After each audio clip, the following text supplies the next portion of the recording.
Behind the dark and sinister exterior, this black on black on black Silverado carries quite a secret.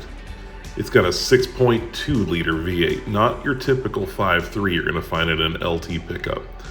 And of course, with that 6.2, you can tow whatever you'd like.